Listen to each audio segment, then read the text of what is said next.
Hello, Intactivists. Circumcision is a fraud. Now, I know that's a whole sentence, but that is indeed a group. Circumcision is a fraud is a very interesting group to review because there's so many questions, like what's the structure and purpose of it? What's the board of circumcision is a fraud? And what do they actually accomplish? Stick around until the end because I'm going to show you Circumcision is a Fraud's biggest fanboy. You will not believe it. It's kind of crazy. So stay tuned for that. So we're going to go ahead and get into all of that right now. The best way to start is through their mission. It says, our mission at CIAF is to drive awareness about the debate, risks, and downsides of needless infant circumcisions, accountability for those who have recklessly disregarded science, ethics, and law to enrich their stakeholders or themselves, solutions for affected men and their families. All right, so that is quite a bit for their mission. Now, if we continue here, this is going to get a little bit more into what they're doing. It says, mission.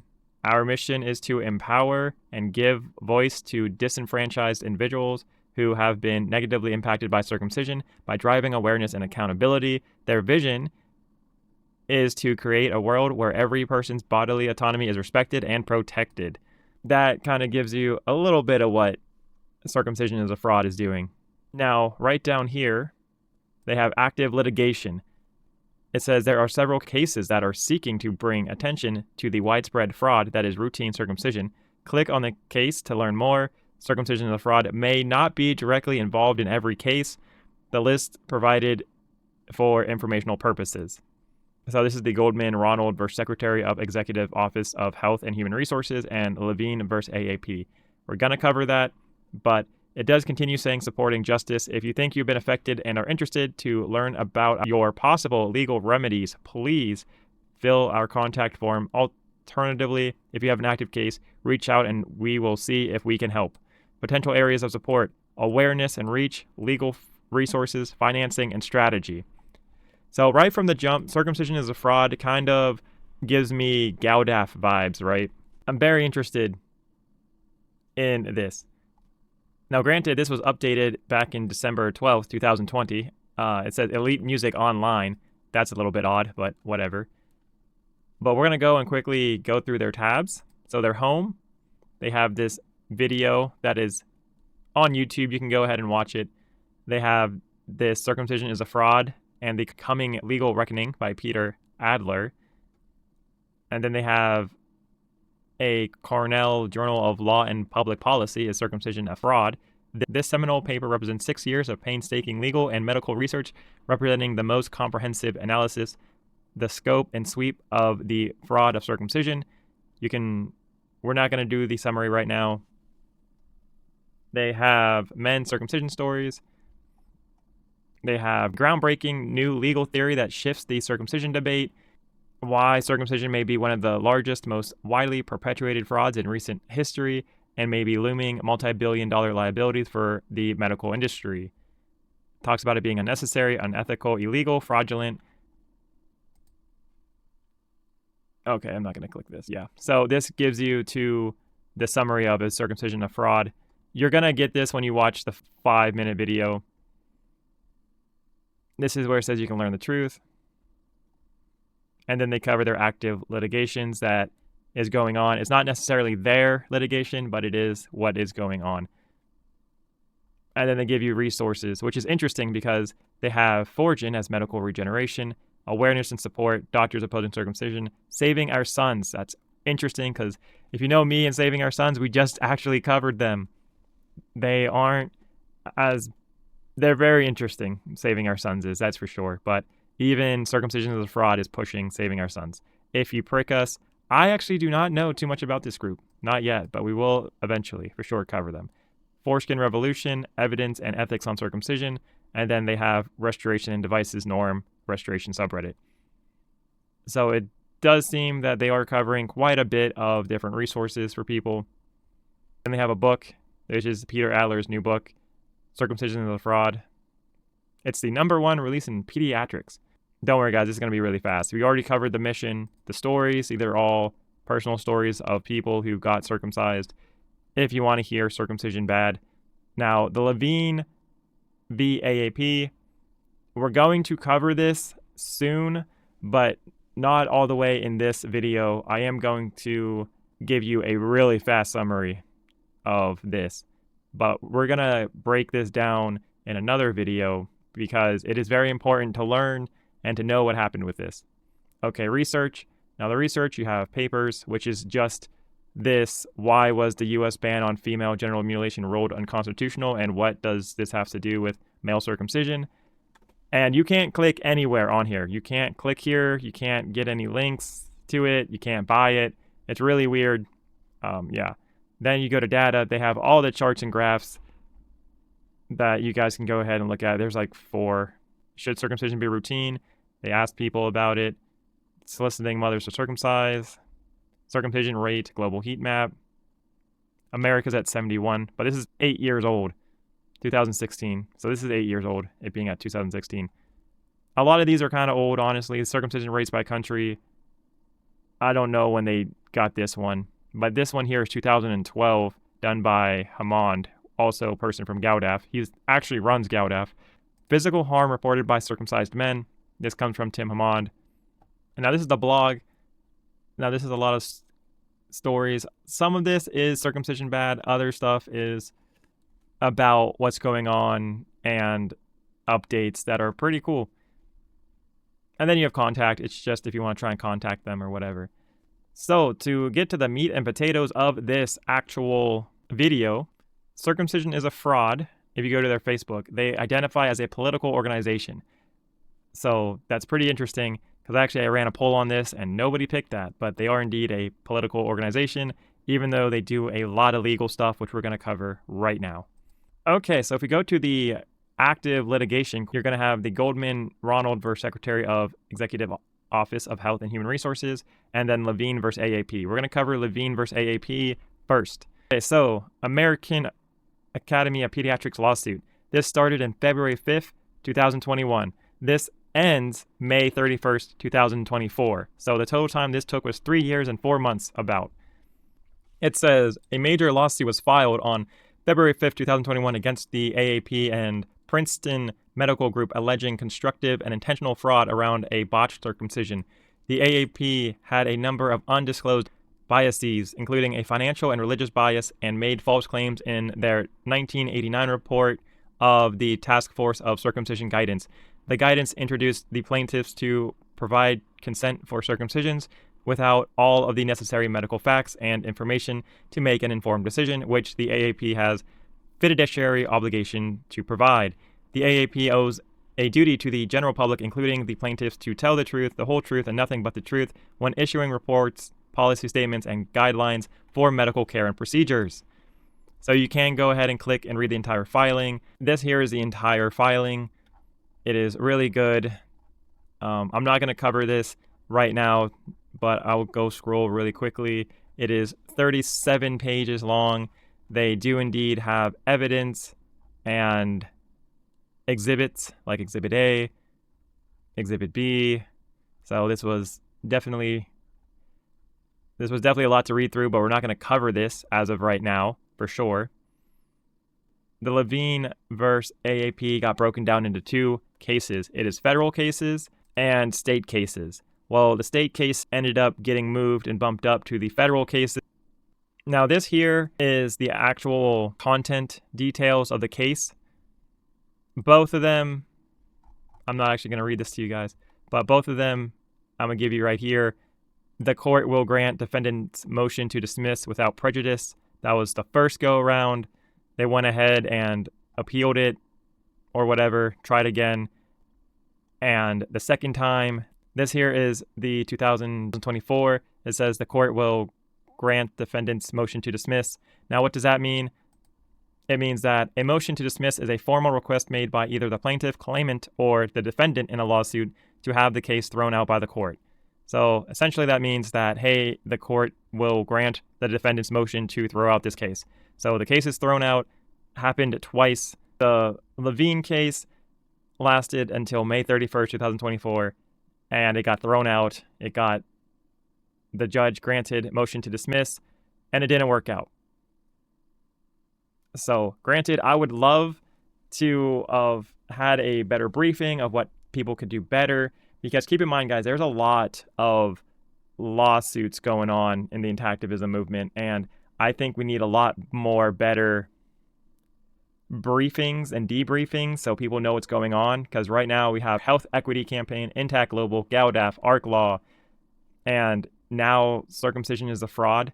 That's like 5 legal teams for intactivism. That's pretty top heavy in the legal realm for intactivism. And I don't think a lot of people knew what's going on and what happened and why that case failed. We will go through that probably eventually, hopefully before this year ends. It's a lot of legalese though. But anyways, let's continue on. This is the active litigation Goldman Ronald versus Secretary of the Executive Office of Health and Human Services. This was made December 12th, 2020. Now, this says using Medicaid for unnecessary surgery is fraud. Anyways, I'm going to keep this really short for right now. If you go to the GoFundMe, they got their money that they needed. It was $45,000 that they needed. They got it. It was indeed tax deductible, but this is Circumcision Resource Center. This is a nonprofit, I believe. Long story short here, they're suing Medicaid because they're covering circumcisions, even though it is elective, non-therapeutic male infant circumcisions, which is costing the taxpayers millions of dollars, even though that all Medicaid paid services shall be medically necessary, which infant circumcision is not, right? So this is the update, November 4th, 2022. So this case went on from December 31st, 2009 to November 4th, 2022. So it was about 2 years and 10 months. It says physicians and their hospitals in the United States have been committing Medicaid fraud, likely dating back to 1965 when the Medicaid program began. Accordingly, in July of 2020, we sued the Commonwealth under a Massachusetts statute, General Laws, Chapter 29, Section 63, that gives taxpayers the right to stop the state whenever it expends money unlawfully, as here. Mass Health moved to dismiss the case in March of 2021. Superior Court Judge Robert B. Gordon allowed it to proceed. Once again, if it dismisses the case, that means they throw it out. It says, as we see it, this outcome is a miscarriage of justice with many deleterious consequences.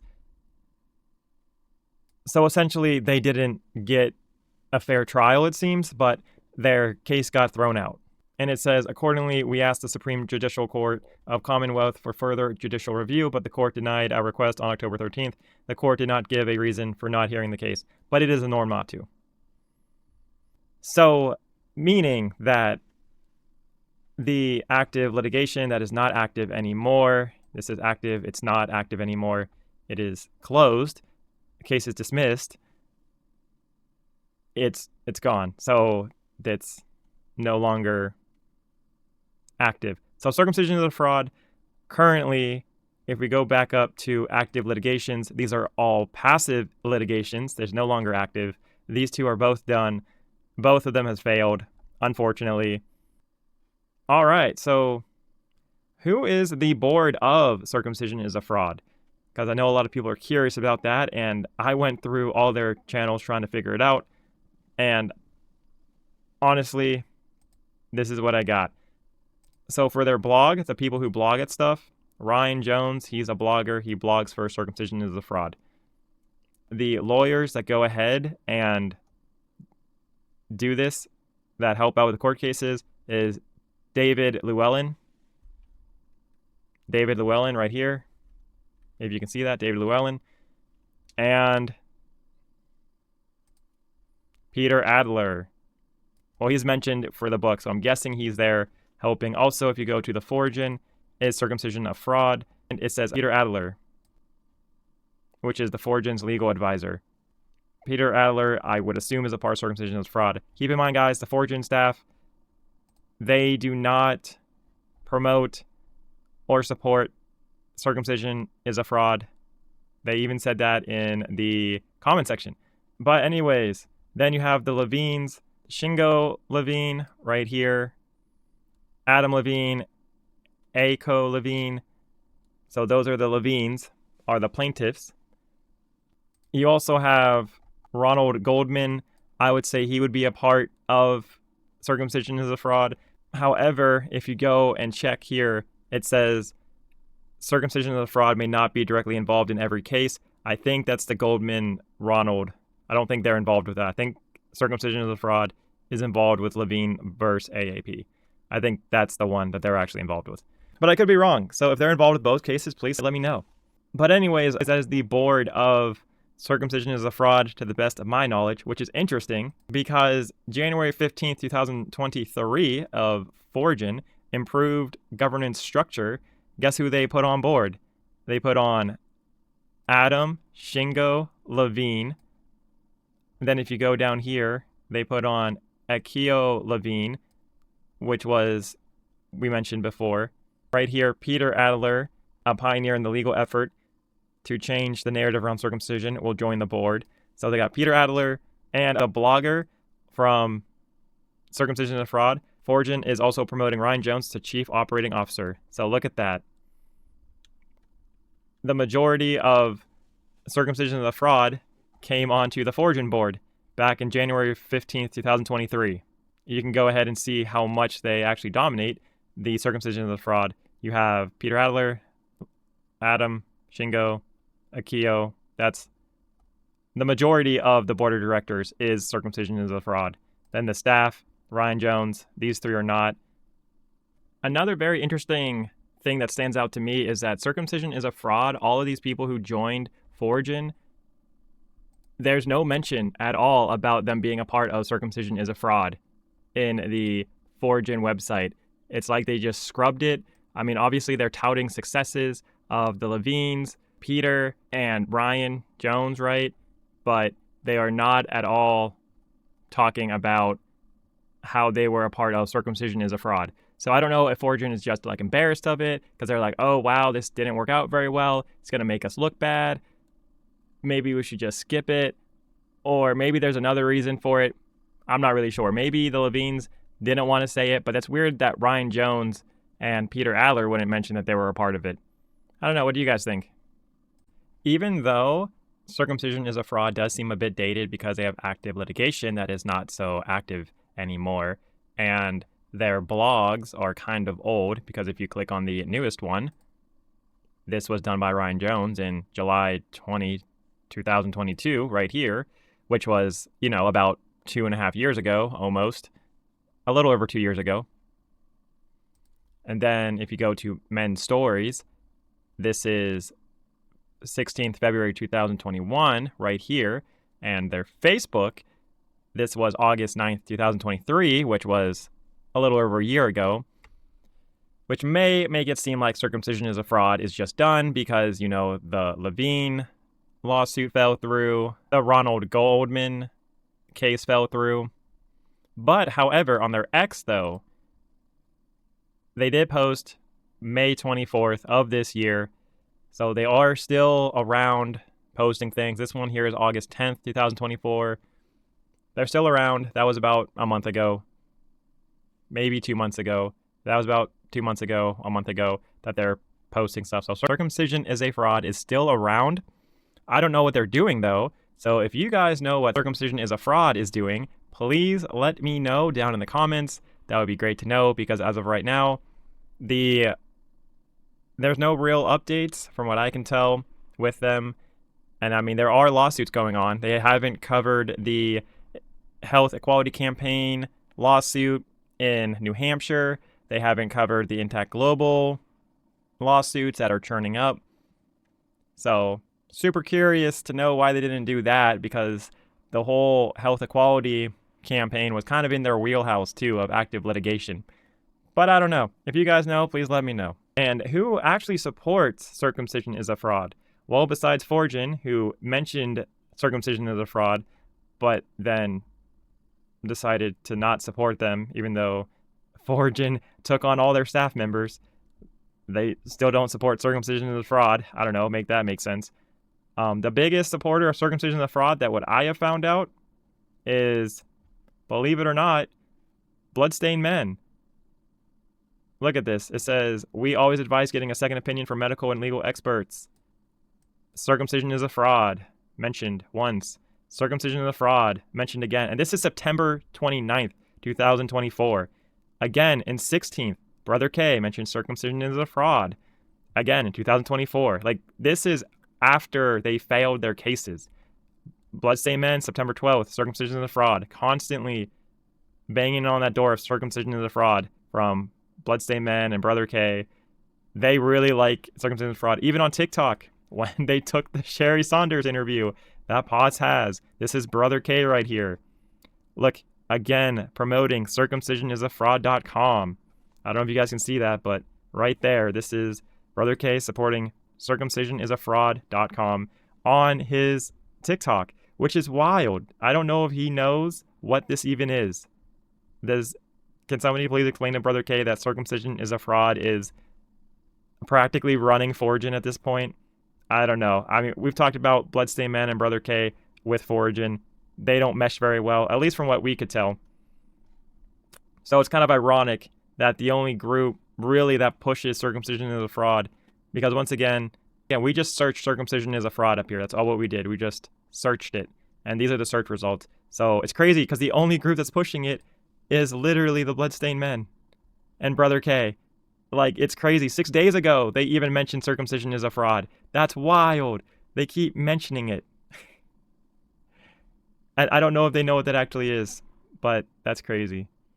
So I guess Brother K and Bloodstained Men really love what circumcision is a fraud is doing.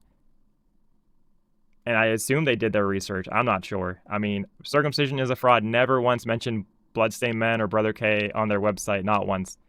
It's really weird, really interesting how that relationship works out. Anyways, that is all what I have. Thank you so much for watching. If you guys have any questions, comments, or concerns, please let me know.